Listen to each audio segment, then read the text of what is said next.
یزید کی لشکر جو امام حسین کے مقابلے میں آیا، امام حسین کے لشکر کی تعداد 72 تھی، تو یزید نے 22,000.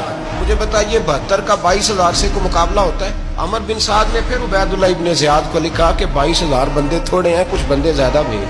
تو عمر بن سعد کو عبید اللہ ابن زیاد کہنے لگے کہ تو پاگل تو نہیں ہو گیا، 72 کے لشکر کا 22,000 بھیجا، اور کتنا بھیجو؟ تو اس نے کہا تمہیں یہ نہیں پتا یہ لوگ کون ہیں؟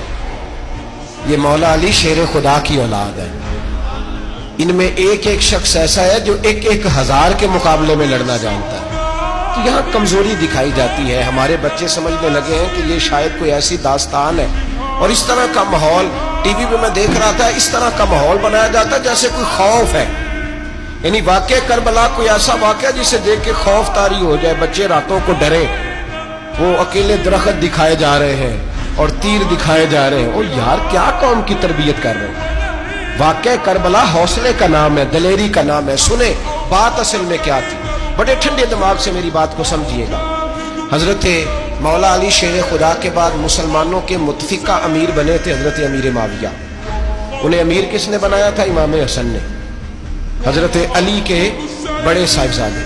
حضرت امام حسن نے ان سے صلح کی، انہیں خلافت دی. اور صحیح بخاری میں نبی پاک نے فرمایا تھا میرا بیٹا حسن سردار ہے، جب مسلمانوں کی جماعتوں میں لہو بہہ جائے گا تو حسن ان کی صلح کرا دے گا. وہ صلح امام حسن نے کرائی، جناب امیر معاویہ امیر بن گئے. حضرت امیر معاویہ رضی اللہ تعالیٰ عنہ بڑا پیار کرتے تھے نبی پاک سے، بڑا احترام کرتے تھے حضور کے خاندان کا. ان کی جو اجتہادی خطائیں ہیں وہ اپنی جگہ پہ موجود ہیں. چونکہ امام حسن نے ان سے صلح کر لی، لہذا ہم بھی ان کے بارے میں کوئی جملہ کہنے کے مجاز ہماری مجبوری امام حسن ہے. اس لیے کہ جسے امام حسن صحیح کہے پھر امام حسن کے ماننے والے کو اسے غلط نہیں کہنا چاہیے. حضرت امیر معاویہ رضی اللہ تعالیٰ عنہ کا جب وصال ہوا تو حضرت امام حسن پہلے ہی ان سے وصال کر گئے، آپ کو زہر دے دیا کہ آپ شہید ہو گئے. امام حسین موجود تھے. تو یزید کے بارے میں لوگوں نے کہا جناب امیر معاویہ سے کہ یہ ٹھیک ہے، مناسب ہے اور بہادر ہے، دلیر ہے، وہ جو ہوتے ہیں نا خوش آمدی ٹولہ. تو حضرت امیر معاویہ کے گرد بھی کچھ ایسے لوگ تھے، انہوں نے آپ سے کہا کہ یزید کو نامزد کر دے. تو آپ نے یزید کو بلایا، حوالہ مجھ سے دیکھ لیجئے گا. بلا کے فرمایا کہ 3 بندوں کے سامنے اپنی خلافت پیش کرنا، اگر وہ تجھے مان جائیں تو امیر بن جانا، نہ مانے تو چپ کر کے گھر بیٹھ جانا. وہ 3 بندے کون ہیں؟ جناب عبداللہ ابن عباس، حضرت عبداللہ بن زبیر اور امام حسین رضی اللہ تعالیٰ. یہ وصیت فرمائی جناب امیر معاویہ. حضرت امام حسین کی وہ شخصیت تھی کہ مشکات میں حدیث ہے، نبی پاک صلی اللہ تعالیٰ علیہ وسلم کی چچی جناب ام فضل صبح صبح گھبرائی حضور کی بارگاہ میں آئیں. عرض کی یا رسول اللہ صلی اللہ علیہ وسلم آج میں نے عجیب خواب دیکھا ہے، میں ڈر گئی ہوں. حضور نے فرمایا چچی کیا دیکھا؟ عرض کی حضور میں نے دیکھا ہے کہ آپ کے وجود کا گوشت کا ایک ٹکڑا کٹ کے میری جھولی میں آ گیا ہے. حضور یہ کیا ہے؟ تو محبوب خواب سن کے مسکرائے، فرمایا چچی یہ پریشانی والا خواب نہیں، یہ تو خوشی والا خواب ہے. اللہ فاطمہ کو بیٹا عطا کرے گا اور وہ تیری گود میں کھیلا کرے گا. چونکہ وہ میرے وجود کا ٹکڑا ہوگا لہذا خواب تجھے یہ آئی ہے. تو امام حسین پیدا ہوئے، امام حسن کی عمر ابھی 11 مہینے تھی. تو نبی پاک نے امام حسین کو جناب ام فضل اپنی چچی کی گود میں دے دیا کہ فاطمہ کے لیے دونوں بچے سنبھالنا مشکل ہوگا. وہ خواب اس طرح پوری ہوئی. امام حسین سے حضور نے بڑا پیار کیا، بڑی محبت فرمائی نبی پاک سے. کچھ حدیثیں میں نے جمعے میں عرض کی تھی. حضرت ابو ہریرہ رضی اللہ تعالیٰ عنہ کہتے ہیں یہ واحد بچہ تھا حضور کے گھرانے کا کہ میں نے دیکھا کہ نبی پاک صلی اللہ علیہ وسلم بیٹھے تھے تو یہ حضور سے کہہ رہے ہیں نبی پاک سے کہ نانا جی اٹھ کے کھڑے ہو. کہتے حضور کھڑے ہو گئے تو کہنے لگے میں نے آپ کے برابر جانا ہے. بچے جو مرضی ضد کر لیتے ہیں نا. قد چھوٹا تھا، عمر 7.5 سال تھی. کہنے لگے نانا میں نے برابر جانا ہے. تو نبی پاک صلی اللہ علیہ وسلم نے ہاتھ پکڑ لیے، فرمایا چل پھر ہو جا برابر. تو حضرت ابو ہریرہ کہتے ہیں انہوں نے حضور نے ہاتھ پکڑے، اوپر کھینچا تو امام حسین نے پہلے اپنے پیر حضور کے گھٹنوں پہ رکھے، پھر نبی پاک کے سینے پہ رکھے، اور جب ان کا قد سر تھوڑا سا حضور سے اونچا ہو گیا تو محبوب فرمانے لگے چل بس کر، تو نے تو کہا تھا آپ کے برابر ہونا ہے، تو اوپر نکل گیا ہے، چل بس کر. فرماتے پھر امام حسین نے زبان باہر نکالی تو محبوب ان کی زبان چوسنے لگے، پھر ساتھ لٹا لیا اور انہیں سونگنے لگے. تو میں نے عرض کی حضور آپ حسین کو سونگتے کیوں ہیں؟ تو فرمایا ابو ہریرہ مجھے حسین کے وجود سے جنت کی خوشبو آتی ہے. مجھے حسین کے وجود سے جنت کی. ایک دن حضور گزر رہے تھے. اصل اس طرح تھا کہ یہ نبی پاک کا حجرہ تھا. جن لوگوں کو اللہ نے مدینے کی زیارت کرائی ہے وہ جان سکتے ہیں نبی پاک کا حجرہ تھا. تو حضور کے حجرے کی اس جانب یعنی مسجد کی جو بالکل سیدھ ہے اس کی بیک میں سیدہ فاطمہ رہتی. تو حضور اکثر نہ نماز کے لیے جب نکلتے تو حضرت فاطمہ کے حجرے کے پاس سے ہو کر دوبارہ محراب میں جاتے. محبوب حجرے کے پاس سے گزرے تو امام حسین رو رہے تھے. تو حضرت فاطمہ نے کسی بات میں جھڑک دیا تو امام حسین رونے لگے. تو نبی پاک نماز کے لیے گئے تو واپس لوٹ آئے اور واپس تشریف لا کے کہا فاطمہ حسین کو کیا ہوا؟ عرض کی یا رسول اللہ تنگ کر رہے تھے میں نے ڈانٹ دیا ہے. کیا خوبصورت جملے ہیں حدیث پاک میں. سرکار نے فرمایا فاطمہ اس کو حسین کو نہ رونے نہ دیا کر. یہ جب روتا ہے نا تو میرے دل کو تکلیف ہوتی ہے. تو بی بی صاحبہ کہتی ہیں یہ حکم آیا نبی پاک کا میرے نا پھر میں نے ڈانٹنا چھوڑ دیا. یہ ان کے فضائل تھے کم. ان کی تربیت خود نبی پاک نے فرمائی. میں کسی منطق کا میں اب تو اللہ تعالیٰ معاف کرے. پہلے ہم لوگوں کو کہتے تھے فلانی مجلس میں نہ جانا فلانی. اب تو مصیبت بن گئی ہے جانے کی ضرورت نہیں. ہر شے موبائل میں آ گئی. مجھے بھیجتے ہیں کہتے ہیں حضرت صاحب یہ ذرا سننا یہ ذرا سننا. کل کراچی سے کچھ مہمان آ گئے اور بچوں نے وہ کلپ سنبھال کے یہ مولوی دیکھو کیا کہتا ہے. اب آیتیں پڑھی جا رہی ہیں قرآن پاک کی. اتنا ٹکڑا یہاں سے لیتے ہیں اتنا ٹکڑا یہاں سے لیتے ہیں اور ملا کے پتہ نہیں کون سا مکسچر بنا رہے ہیں. کسی آیت کا ترجمہ نہیں کوئی واضح حدیث نہیں. ایسے ہوا ہوگا پھر اس کو اس سے جوڑ لیں تو کیا بنتا ہے اتنی جمع کر. یہ کون سا دین ہے جو توڑ مروڑ کے بیان کر رہے ہیں؟ کون سا مذہب ہے؟ دین تو واضح کھلی کتاب ہے. اب ہمارا یہ شوق ہے ہم ہر تماشا دیکھنا چاہتے ہیں. ہم اپنے لوگوں کی قدر نہیں کرتے اور بڑی بڑی دور جا کے ہم غلط معاملات میں جاتے ہیں. پھر ذہن ہمارے شکوک کا شکار ہوتے ہیں. ہمیں سمجھنا چاہیے کوئی ایسی کسی دلیل کی ضرورت نہیں ہے. جب ان کے واضح چیزیں ان کی کتابیں میں موجود ہے حدیث میں موجود ہے قرآن مجید میں ان کے فضائل کھل کے موجود ہے تو دور جانے کی کیا ضرورت. حضور ان کی ٹریننگ کراتے تھے. پہلی بات تو یہ ہے کہ نبی پاک نے دعا مانگی تھی یا اللہ میرے گھر والوں کو زیادہ روزی نہ دینا. انہیں ایک وقت روٹی دینا ایک وقت کی بھوک دینا. یہ جو 10 دن کربلا میں انہیں ٹینشن نہیں نہ ہوئی انہیں عادت تھی فاقہ کرنے. انہیں 3 دن وصلی روزے رکھنے کی عادت تھی. پہلی بات. دوسرا یہ کہ جہاد کی تربیت حضور خود کراتے.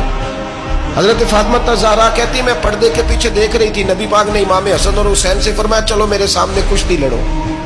تو دونوں حضرات آپس میں جب کشتی لڑنے لگے تو نبی پاک نا امام حسن کو کہتے ہیں حسن حسین کو ٹانگوں سے پکڑو حسن حسین کو پیچھے سے پکڑو. جب نبی پاک بار بار امام حسن کو بتا رہے تھے تو سیدہ پیچھے سے بول پڑی کہنے لگی یا رسول اللہ آپ چھوٹے کو بتائیں آپ بڑے کو بتا رہے ہیں. بڑا تو پہلے 11 مہینے بڑا ہے تو آپ چھوٹے کو بتائیں بڑے کو بتا رہے. تو فرمایا فاطمہ تو چپ کرنا جو میں دیکھ رہا ہوں تو نہیں نہ دیکھ رہی. ایک کو میں بتا رہا ہوں دوسرے کو جبریل امین بتا رہے ہیں. تو یہ حضور نے اپنے سامنے ان کی تربیت کی ٹریننگ. ہوا یہ کہ یزید جب امیر بنا نا 2-3 چیزیں ہوتی ہیں جب کسی بندے کو قابو کرنا ہوتا ہے. 2-3-4-5 چیزیں ایسی ہوتی ہیں جس سے بندہ قابو آتا ہے. تو اس نے بھی فوری طور پہ یزید نے دیکھا میرے لیے مسئلہ کیا بن سکتا ہے. ولید بن عتبہ اس وقت مدینے کا گورنر تھا.